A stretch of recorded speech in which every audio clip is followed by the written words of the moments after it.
ఎమ్మెల్యేనర్ మనం చూసే ఉంటామండి. ఇప్పుడు రీసెంట్లీగా ఎలక్షన్స్ నోటిఫికేషన్స్ వచ్చాయి, అందులో రిజర్వేషన్ వచ్చింది. ఇప్పుడు చూడండి మీకు న్యూమరాలజీ ఎంత క్లారిటీగా అర్థమవుతుందో.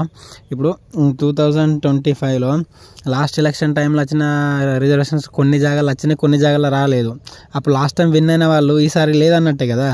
కొత్త వాళ్ళకి ఛాన్స్ వచ్చిందంటే, వేరే reservation BC, SC, ST, OC వాళ్ళకి వచ్చిందంటే ఆ కేటగిరీలో వాళ్ళకి ఎవరికొకరికి అదృష్టం ఉన్నట్టే కదా.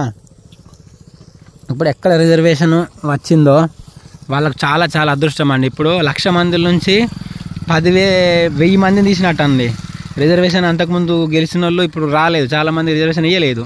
అంటే ఇప్పుడు వాళ్ళ లైఫ్ 5 సంవత్సరాలు పోయినట్టే. ఇక వాళ్ళు ఉన్నా లేకున్నా చూడండి, ఇక పొలిటికల్ లైఫ్ లేదన్నట్టే. అంటే వేరే గెలిచిన తర్వాత వేరే వాళ్ళ కింద మళ్ళీ వర్క్ చేయడం అది వేరు, వీళ్ళు పొలిటికల్ లీడర్గా ఉండడం వేరు కదా. ఇప్పుడు లాస్ట్ టైం బీసీ వచ్చిన కాడ ఇప్పుడు ఎస్సీ వచ్చింది అనుకోండి, బీసీ వర్గం మొత్తం బ్యాడ్ అన్నట్టే. ఎస్సీ వర్గంలో గుడ్లకు ఎవరికొకరికి ఉన్నట్టు ఆ ఒక్కరే మళ్ళీ విన్ అవుతారా అండి. మంచిగా ఆలోచించండి. ఇది న్యూమరాలజీ అనేది చాలా చాలా పవర్ఫుల్ అండి. మీరు నమ్మినా నమ్మకపోయినా అది